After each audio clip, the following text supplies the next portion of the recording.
Today we're going to use the draft color editor on handweaving.net. The color editor will let you instantly recolor any draft on the site, as well as drafts that you upload from your computer.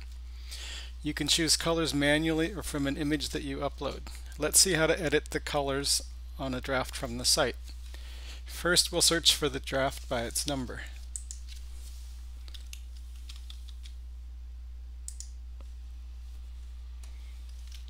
Clicking on the search result brings up the draft detail page. Then we can open the color editor for this draft by clicking the Actions button and then the Color button. The color editor shows the draft and also a color palette across the top with all of the draft's current colors in it.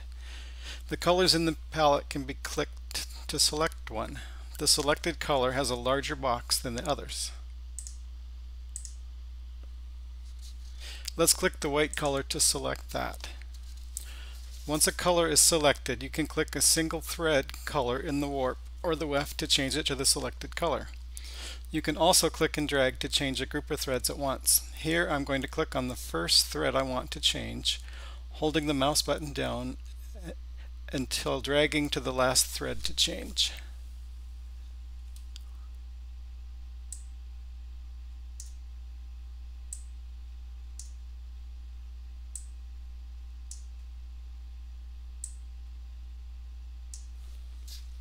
Now let's select the green color by clicking on it.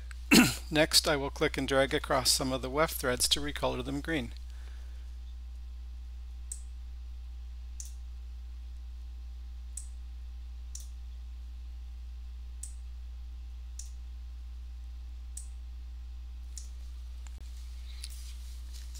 So far, we've been working with two colors that the draft already had, green and white, but it's also possible to add new colors. To do this, click on the pencil icon above a palette color to edit it. This shows a color picker. Next, click and drag to choose the hue in the center of the color picker.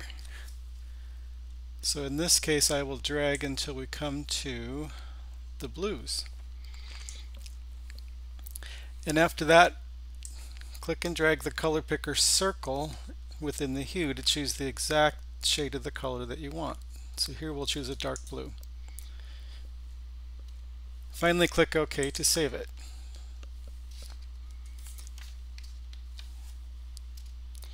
Now let's do another one. This time we'll choose something sort of orange.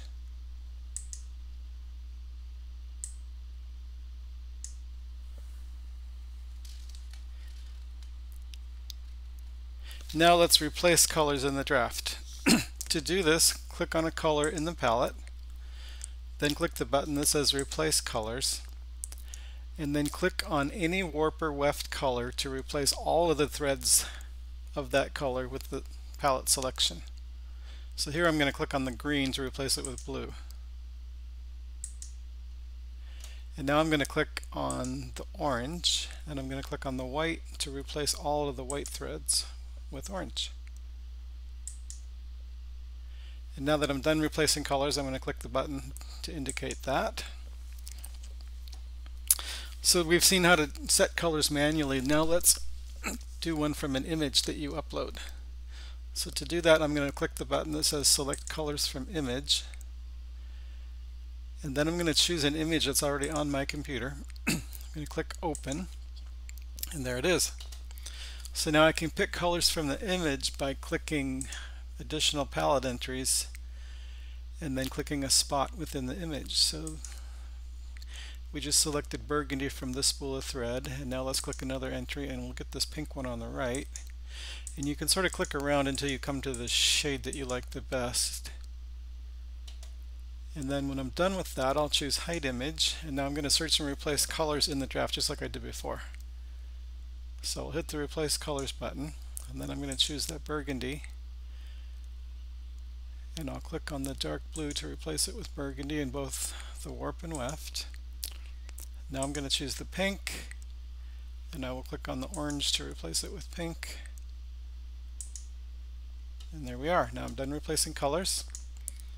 So two more things you can do. It's possible to set the size bigger or smaller. So if you're working on a touch screen device like an iPad or an Android tablet, maybe you want this big so you can click the cells easily. If you get it too big, it may scroll off the right hand side and you might have to reach it with a scroll bar. And one more thing is you can choose whether or not you want the thread interlacement lines to be shown. Right now they're shown, but if I click this box, if I uncheck it, it will hide them so you can only see the colors. You can make it bigger or smaller like that, and then I can check it again to show the lines. So one last thing, if you want to save your work, this color editor doesn't save anything on handweaving.net. If you want to save your work, you have to click the download button, and it will let you download your draft as a WIF file, which you can then load into other weaving software or put back into the color editor. So if I choose download WIF, I get that, and it's going to put it wherever my browser saves files on my computer, and it'll differ by your browser, but you'll have to learn where that is. I can also download this in the current size as a PNG image, and that could be useful for putting on a website, or maybe you want to print it so you can actually weave the draft, so do that. And one more thing, if you wanted to upload your own file for use with this, you can do that. You can get to the color editor by going to the drafts menu, choosing your drafts, and then choosing color editor, and then it will give you an upload WIF button. You can click that and choose a WIF from your computer. And there it is. You can edit it just like any draft on the site. So that's it. Go play with the color editor and make something beautiful.